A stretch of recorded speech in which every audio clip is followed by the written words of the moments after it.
airline ရဲ့ခန္ဓာကိုယ်ထဲမှာလက်ထွေးအများကြီးပေါ်ထွက်လာပြီးသူကခွန်အားပြန်ဖြည့်ဖို့အတွက်ခန္ဓာကိုယ်ထဲကမကောင်းတဲ့သွေးတွေကိုစုပ်ယူနေပါတယ်အခုဆိုရင်သူ့အခြေအနေကခုနထက်အများကြီးပိုကောက်လာပါတယ်နောက်တစ်ဆင့်ကတော့ခါတဲ့ခန္ဓာကိုယ်ထဲကဒီအပေါက်ကနေအပြင်ကိုထွက်ဖို့ပါပဲ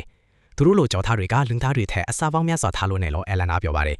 လူခန္ဓာကိုယ်ကိုပိုပြီးအဆင်ပြေပြေသုံးနိုင်ဖို့အတွက်သူကခါတဲ့ဦးနှောက်နဲ့ဘယ်ဘက်လက်ကိုနိုးထလာအောင်သူ့ရဲ့အာယုံခံစနစ်နဲ့ဆင်ခဲပြောင်းလဲမှုတွေကိုအသုံးပြုလိုက်ပါတယ်ဒါကအကူပြောင်းကာလာဖြစ်လို့အာယုံခံစနစ်ပါဝင်ဖို့လိုအပ်နေတာပါပဲဒီစကားကိုကြတော့ခါကားကဖက်လူကိုကပားကောင်လို့ဆဲဆိုလိုက်ပါတယ်သူတို့လို့တမအရာအလုံးကလူသားတွေရဲ့ဆွမ်းရောက်မှုကြောင့်လို့ဆိုပါတယ်အယ်လန်တယောက်ခဏတာတုံ့လှုပ်သွားပြီးမြဲချက်ချင်းပဲစကားလမ်းကြောင်းပြောင်းပြီးကာကိုစိတ်လှုပ်ရှားလာအောင်လှုံ့ဆော်လိုက်ပါတယ်သူ့ရဲ့ခေါင်းဆောင်တကယ်ချင်းရောက်လာသွားမှဖြစ်ပြီးခန္ဓာကိုယ်ပေါင်းစပ်မှုအပြီးမှာသူတို့ရဲ့ပထမဆုံးအစာဖြစ်လာမယ်လူခန္ဓာကိုယ်ရဲ့အရာတာအကြောင်းကိုအသေးစိတ်ဖော်ပြလိုက်ပါတယ်တကယ်တော့အယ်လန်ကသူ့ခန္ဓာကိုယ်ထုတ်ပြလိုက်တာပါသူကသူ့ရဲ့မူလပုံစံကိုခန္ဓာကိုယ်ထဲကနေထုတ်လိုက်ပါတယ်မိနစ်ဆူလူလိုမျိုးဘီလူကြီးကပိတ်မြင်နေပြီးကာလီရဲ့ခန္ဓာကိုယ်စီကိုလှည့်လာပါတယ်အယ်လန်ကကာလီရဲ့ဝန်ပိုက်ကိုဓာတ်နဲ့လှီးဖို့မမေ့ခဲ့ပါဘူးဒါမှသူ့အထဲကိုတိုးဝင်လို့ရမှာမို့ဒါပေမဲ့သူ့အပီးတိုင်ထလာတဲ့အချိန်မှာမူလစာကိုစီကကာကိုခွဲစိတ်တာပေးဖို့မတွန်းဆုတ်ခဲ့သလိုဒေါသတစ်ဆက်ကိုလည်းခြံထားခဲ့ပါတယ်သူကအယ်လန်သူ့ခန္ဓာကိုယ်ထဲမှာလှုပ်ထမြအရာအလုံးကိုနားလည်နေတာတွေ့ပါတယ်နောက်ဆုံးလို့ရကတော့ကာလ်ဒီဂျိုဒန်ကိုတတ်နိုင်မယ့်နီလန်းကိုရှာတွေ့ဖို့မျှော်လင့်ချက်ပါလေသူကအခုဆိုရင်အာယုံခံစားမှုအလုံးဆုံးရှုံးသွားပြီဖြစ်လို့အားနည်းဆုံးအချိန်ချင်းနေပါတယ်ကာကခွဲစိတ်သားကိုယူပြီးဂျိုသားကိုထိုးဖို့ကြိုးစားပြီးမြဲအကွာဝေးကနည်းနည်းဝေးနေတာကြောင့်အကြံပြောင်းလိုက်ပါတယ်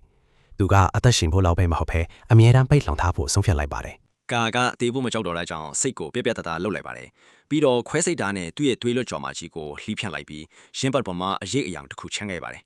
နောက်ပြီးနားကိုဓာတ်နဲ့ထိုးလိုက်သလိုအလွန်နာကျင်းတဲ့တန်ရာတစ်ခုကိုလည်းပေးလိုက်ပါတယ်ပြီးတဲ့နောက်မျက်လုံးတွေကိုမှထိုးခွဲလိုက်ပါတယ်ကာကသူ့ရဲ့အာယုံဆန်အာယုံကြောတွေကိုလုံးဝဖြတ်တောင်းလိုက်ပါပြီ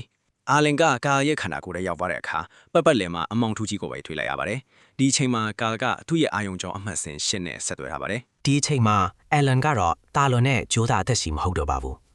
သူကခါဖန်တီးလိုက်တဲ့ဆင်းရဲဒုက္ခထဲမှာအသက်ဆုံးရှုံးတဲ့အထိပိတ်မိသွားပါတော့တယ်အယ်လန်ကခန္ဓာကိုယ်ထဲမှာထိတ်လန့်နေပြီမဲ့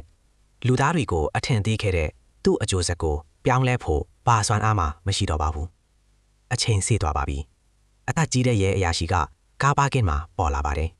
သူကခါရဲ့ဖြစ်စည်းနေတဲ့ခန္ဓာကိုယ်နဲ့စာရွက်ပေါ်ကစာကြောင်းတဲ့ကြောင်းကိုတွေ့လိုက်ရပါတယ်ကြည်စံတွေထလာတဲ့အချိန်မှာပဲလေရင်ပြည့်အမြောင်နဲ့အဖြစ်ခံလိုက်ရပါတယ်ဂျော်သားရဲ့စီမံကိန်းအားလုံးကလူသိရှင်ကြားဖြစ်သွားပါတော့စေဇလန်ကဒီမာတင်အဆုံးသတ်သွားပါတယ်ဒေါက်တာခါတဲ့လော်ပြိုက်ကကျွန်တော်ကိုအော်ဟစ်ချင်းစိတ်ပေါက်လာစေပါတယ်လူသားဆိုင်မှုအတွက်ချီချူချင်းဟာရဲရင်ချင်းအတွက်ချီချူချင်းပါပဲဒါကလူသားတွေနဲ့ဂျော်သားအင်အားစုတွေကြားပထမဆုံးအကြိမ်ချိတ်ထိုက်တွေ့ဆုံမှုမှာရှုံးနိမ့်ခြင်းမှုရှိတဲ့ပထမဆုံးအကြိမ်ဖြစ်ပါတယ်